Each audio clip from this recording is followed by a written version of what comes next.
নমস্কার, welcome to astro control. আজকের বিষয় হলো ধনু রাশির রাশিফল অক্টোবর 2024। অক্টোবর মাস ধনুর জন্য কেমন যাবে সেই বিষয়ে আলোচনা করব।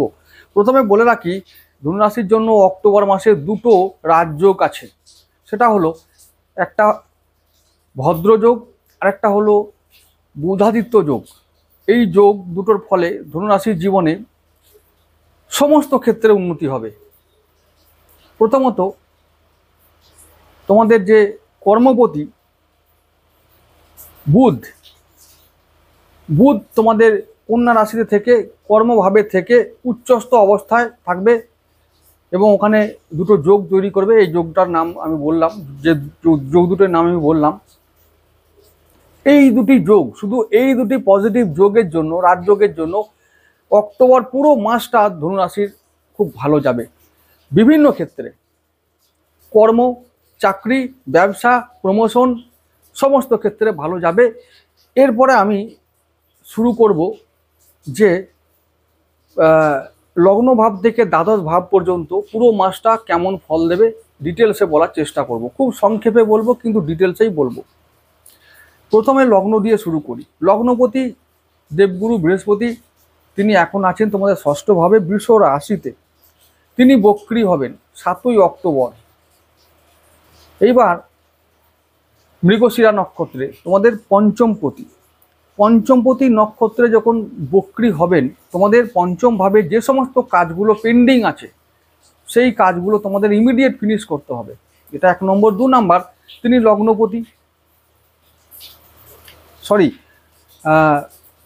চতুর্থপতি যখন পঞ্চমপতি নক্ষত্রে বক্রী হচ্ছেন, চতুর্থপতি আমাদের দেবগুরু বৃহস্পতি আর পঞ্চমপতি মঙ্গলদেব।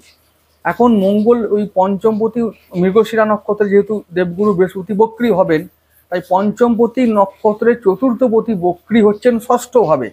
তাহলে 4, 5, 6 এই তিনটে ভাবই যখন একে অপরের সঙ্গে জুড়ে যাবে তখন কি হবে সেই ফলটা নিয়ে আমি আলোচনা করি আগে, তারপরে রাশিফলটা বলবো। কারণ আমি একটা কথা বলি, যে ইম্পর্টেন্ট ঘটনাগুলো মাসের মধ্যে ঘটে সেই ইম্পর্টেন্ট ঘটনাগুলো অনেকটা সুদূর প্রসারী ফলাফল বয়ে আনে এবং দায়িত্ব বয়ে আনে। তো এইগুলো যদি আমরা সঠিকভাবে পালন না করি, ওই কাজগুলো না করি, দায়িত্বগুলোকে যদি পালন না করি, তাহলে কিন্তু আগামী দিনে আমাদের অনেক বিষয়ে বেগ পেতে হবে। তাই যাতে না হয় আমি এই বিষয়টা আলোচনা করব, তারপরে রাশিফলটা আলোচনা করছি। যেটা বলার আছে, চতুর্থপতি দেবগুরু বৃহস্পতি, লগ্নপতি দেবগুরু বৃহস্পতি, তিনি 7ই অক্টোবর সোমবার বক্রী হচ্ছেন বৃষ রাশিতে তোমাদের ষষ্ঠ ভাবে মৃগশিরা নক্ষত্রে। যেহেতু মৃগশিরা মঙ্গলের নক্ষত্র, মঙ্গল তোমাদের পঞ্চমপতি, মেষ রাশি যেহেতু পঞ্চম ভাব তাই পঞ্চমপতি। তো চতুর্থ, পঞ্চম, ষষ্ঠ এবং লগ্ন এই কটা ভাব যখন একে অপরের সঙ্গে জুড়ে যাবে, তাহলে এইরকম আমাদের দায়িত্ব বৃদ্ধি এই সমস্ত ক্ষেত্রে এইভাবে হয় যে আমাদের লগ্নপতি হিসাবে বা রাশিপতি হিসাবে আমাদেরকে আমাদের পরিবার, আমাদের সন্তান, আমাদের উচ্চশিক্ষা, আমাদের সঞ্চয়, আমাদের ঋণ শোধ, আমাদের ঋণ সঞ্চয়, এই সমস্ত ব্যাপার নিয়ে আমাদের ভাবতে হবে। ভবিষ্যতের পরিকল্পনা, ভবিষ্যতে বড় কোনো আর্থিক পরিকল্পনা, এই সমস্ত বিষয় নিয়ে আমাদের ভাবতেই হবে। আরেকটা কথা বলে রাখি, যেহেতু মঙ্গল আবার দ্বাদশপতি, তাই দ্বাদশ ভাবটাও কিন্তু কোনো সম্ভাবনা ভাব। তো আগামী দিনে আমাদের শিক্ষাকে নিয়ে আমাদের কি সম্ভাবনা আছে, আমাদের সন্তানকে নিয়ে কি সম্ভাবনা এবং পরিকল্পনা আছে, আমাদের পরিবারকে নিয়ে কি সম্ভাবনা আছে, আগামী দিনে আমাদের আর্থিক কি পরিকল্পনা আছে, সেগুলোকে পরিকল্পনা করে নিয়ে ব্লুপ্রিন্ট তৈরি করে নিয়ে আগামী বছরের জন্য প্রস্তুত হতে হবে। এই দায়িত্বটা বোঝানোর জন্যই কিন্তু দেবগুরু বৃহস্পতি বক্রী হচ্ছেন। এই সমস্ত ফিল্ডেই কিন্তু তোমাদেরকে ভাবতে হবে এবং আগামী দিনে এই সমস্ত ফিল্ডের সমস্ত বাধাকে কাটিয়ে লক্ষ্যে পৌঁছাতে হবে। এটাকে আমি বারবার মনে করিয়ে দেওয়ার চেষ্টা করলাম এই ভিডিওর মাধ্যমে। এরপরে আমি শুরু করছি রাশিফল। লগ্নপতি দেবগুরু বৃহস্পতি তিনি ষষ্ঠভাবে আছেন, তাই আমি আবার বলছি অর্থ ও ঋণ এবং সঞ্চয় নিয়ে তোমাদেরকে ভাবতে হবে এবং অক্টোবর মাসে তোমাদের এই সমস্ত ক্ষেত্রে পজিটিভ ফল আসবে। শরীর স্বাস্থ্য ভালো থাকবে, মন চলার মতন ভালো থাকবে, মন নিয়ে চিন্তা নেই। চতুর্থপতি যেহেতু মনের কারক তিনি আছেন নিজেই, তো শরীর মন নিয়ে চিন্তা নেই। আমাদের কি করতে হবে, এই যে ফল আসছে, এই যেটা দেবগুরু বক্রী হচ্ছেন, তো এই সমস্ত বিষয়ে ভালো ফল পেতে গেলে আমাদেরকে একটু নিয়ে ভাবতে হবে এবং ভাবলে আমরা এই সমস্ত ক্ষেত্রে ভালো ফল পাবো, সঞ্চয় করতে পারবো, আবার ওদিকে ঋণও শোধ করতে পারবো, এটা সক্ষম হব আমরা। তো অক্টোবর মাসটা কিন্তু আমি বললাম যেহেতু ভদ্রযোগ ও বুধাদিত্য যোগের একটা মাস, আমাদের কিন্তু দুটো রাজযোগ আমরা পাচ্ছি কর্মভাবে, তাই আমরা কর্মের দ্বারা সমস্ত বাধাকে দূর করে যে পরিকল্পনা আমরা এই মাসে গ্রহণ করব সেগুলোকে আমরা 95% সফল করতে সক্ষম হব এই মাসে, এই অক্টোবর মাসেই। বুধ উচ্চস্থ অবস্থায় থাকছেন, কর্মপতি উচ্চস্থ অবস্থায় কর্মভাবে থাকার দরুন আমরা নিজের বুদ্ধি বল নিজের যোগ্যতা দিয়ে আমরা কর্মে সাফল্য লাভ করব, আমরা কর্মে বাধা দূর করতে পারবো, নতুন কর্ম লাভ করতে পারবো, এই সম্ভাবনাগুলো তৈরি হবে আমাদের জীবনে।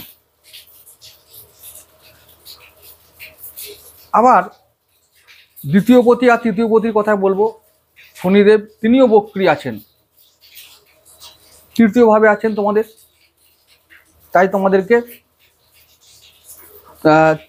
আর্থিক ব্যাপারে শনিদেবও বক্রী অবস্থায় থেকে মনে করিয়ে দিচ্ছেন যে এর পরের বছরে চতুর্থভাবে যাব, মানে মনের দরজায় কড়া নাড়ব, কষ্ট দেওয়ার চেষ্টা করব, একটু দায়িত্বগুলোকে বিশেষ করে পারিবারিক ক্ষেত্রে দায়িত্বগুলোকে মনে পড়িয়ে দেওয়ার চেষ্টা করব শনিদেব। তার আগে তোমরা তৈরি হও, অর্থ নিয়ে তৈরি হও, পরিবারকে নিয়ে, এই যে বললাম চতুর্থপতি বক্রী হচ্ছে, পরিবারকে নিয়ে আরও সময় দাও, পরিবারকে সময় দাও, পরিবার নিয়ে ভাবো, পরিবারের উন্নতির জন্য ভাবো। আচ্ছা, এবারে বলছি তাহলে এই মাসে কি পরিবারের উন্নতি হবে, আমরা কি ডেভেলপ করতে পারবো? অবশ্যই হবে। ভদ্রযোগ তাহলে কেন হচ্ছে? কর্ম যদি উন্নতি করতে পারি তাহলে আয় হবে, সঞ্চয় হবে এবং পরিবারের জন্যই সঞ্চয় করতে পারবো, ইনকাম করতে পারবো এবং সেটা পরিবারের কাজে লাগাতে পারবো। এইটা তোমরা মনে রেখো। তাহলে আমরা দ্বিতীয় ও তৃতীয়ভাবে আমরা ভালো ফল পাবো শনি এবং বৃহস্পতির কৃপায়। চতুর্থভাবেও আমরা ভালো ফল পাবো। চতুর্থভাবে আমাদের এই পুজোর মরশুমে হয়তো ভালো পোশাক আশাক, বাড়ি গাড়ি, অনেক কিছু হতে পারে, গৃহে শান্তি বজায় থাকবে, দায়িত্ব বৃদ্ধি পাবে, সেটাকে কিন্তু ভালোভাবে পালন করতে হবে, না হলে কিন্তু আবার খিটিমিটি লেগে যেতে পারে। যেহেতু রাহু আছে তাই মাথা ঠান্ডা রেখে দায়িত্বগুলোকে পালন করে যেতে হবে। এই ব্যাপারটা তোমাদের লগ্নপতি বা রাশিপতি দেবগুরু বৃহস্পতি তোমাদেরকে বারবার মনে পড়িয়ে দেবেন বক্রী অবস্থায় থেকে। অক্টোবরে মাঝামাঝিতে পুজো আর 7 তারিখে তিনি বক্রী হবেন, তো বলবেই যে বাবা পরিবারের জন্য এবার কিছু করো, না হলে তোমাদের এই খিটিমিটি রাহু লাগিয়ে দেবে। ব্যাস, সাবধান থাকো। এইবারে আসছি পঞ্চমপতি মঙ্গলদেবের কথায়। মঙ্গলদেব এবারে পঞ্চমপতি হয়ে তিনি তোমাদের সপ্তমভাবে থাকছেন, আবার দেবগুরু মানে তোমাদের লগ্নপতি রাশিপতি নক্ষত্র পুনর্বসুতেই থাকবেন। তাহলে তিনি এখন পঞ্চমভাবে এবং দ্বাদশভাবে ভালো ফল দেবেন। ভালো করে মনে রাখো, একটা কথা বলি, দ্বাদশ ভাবটা যেহেতু অনলাইন, দ্বাদশ ভাবটা যেহেতু সম্ভাবনা, দ্বাদশ ভাবটা বিদেশ, দ্বাদশ ভাবটা ফাটকা ইনকাম, এই সমস্ত ক্ষেত্রে তোমাদের কিন্তু মঙ্গলদেব এবারে মানে ইনকাম দেবে, টাকা দেবে, এটা মনে রেখো। তো এইগুলো হচ্ছে পঞ্চমপতি এবং দ্বাদশপতি, দ্বাদশ ভাব। তাহলে আমরা যদি পরিকল্পনা করি আমরা সফল হব। কি করব? এই শিক্ষা ক্ষেত্রে, সন্তানের ক্ষেত্রে, প্রেমের ক্ষেত্রে, বিবাহের ক্ষেত্রে, ব্যবসার ক্ষেত্রে। আমাদের ব্যবসা, বিবাহ, দাম্পত্য জীবন, তারপরে হচ্ছে যে প্রেম, এই মাসে ভালো হবেই, ডেফিনেটলি ভালো হবে, এটা আমার চ্যালেঞ্জ রইল।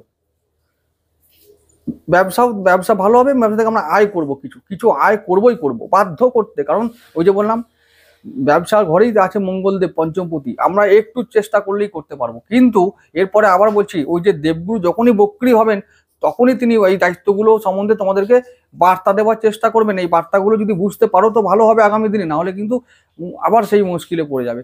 তাই বলছি, আমি বারবার এই জন্য বলতে চাইছি যে কোন কোন বিষয়ে দায়িত্বটা আসবে, কোন কোন বিষয়ে মাথা ভারী হবে, এইগুলোকে আগে বুঝে নেওয়া দরকার। তাহলে আমরা সতর্ক থাকতে পারবো, এবং আগে থেকে যদি আমরা পদক্ষেপ গ্রহণ করি তাহলে কিন্তু আমরা এগুলোকে অনেকটা সমাধান করতে পারবো।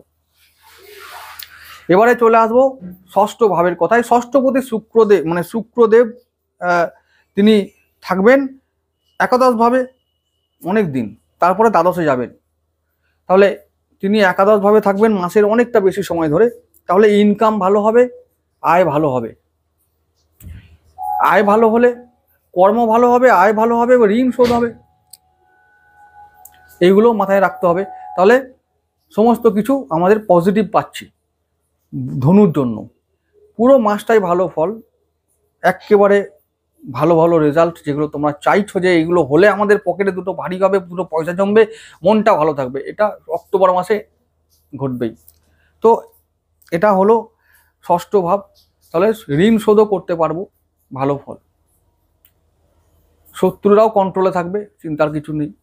সপ্তম ভাবের কথাই বলেছি, ব্যবসা বাণিজ্য একবারে ভালোভাবে। মঙ্গল আছে না ওখানে, ও দৃষ্টি দিচ্ছে লগ্নে, ধনুরাশিকে, চিন্তা নেই। আশীর্বাদের হাত আছে মাথায় মঙ্গলের, পঞ্চমপতির, ব্যবসা ভালো হবে, চিন্তা নেই। আবার অষ্টম ভাবে কথাই বলবো যে ওই চন্দ্রদেব,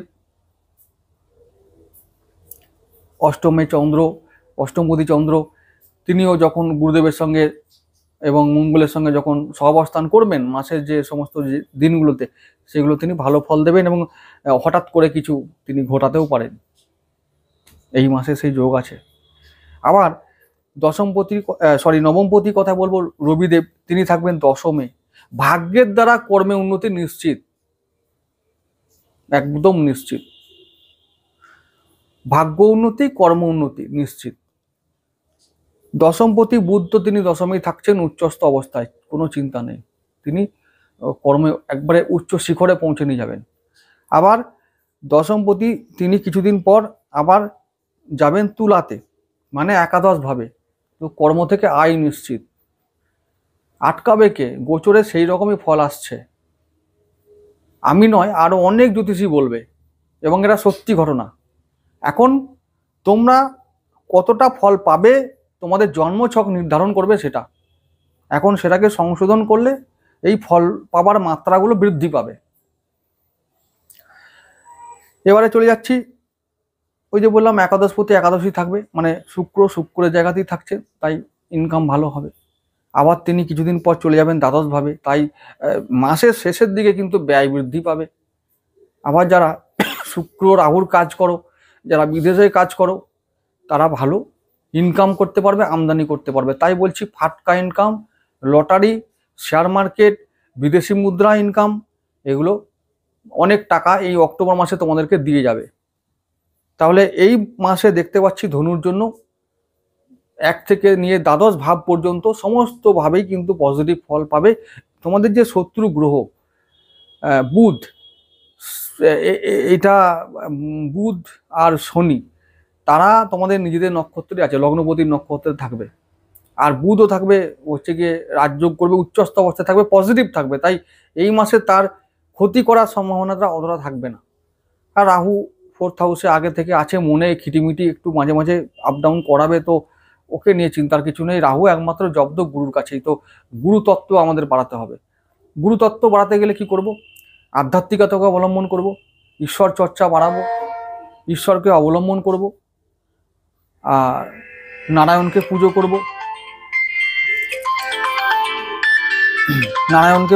নারায়ণের ব্রত করব, হলুদ সুতো বাঁধবো, হলুদ পোশাক পরবো, বিষ্ণু সহস্রনাম জপ করব, পোকরাজ ধারণ করব। যদি বৃশ্চিক রাশি যদি ধনু রাশি ধনু লগ্ন হয় পোকরাজ পরব। আর হলুদ খাবো, কাঁচা হলুদ সকালবেলায় খাবো, রোজ খাবো। হলুদের তিলক পরব মাথায়। তো এই সমস্ত করলে আমাদের দেহে বা গুরুতত্ত্ব বৃদ্ধি পায়।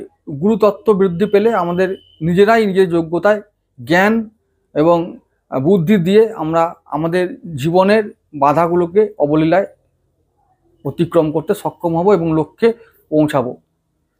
এই মাসে সেই ব্যাপারগুলো ঘটবে যাতে আমরা সহজেই লক্ষ্যে পৌঁছাতে পারি।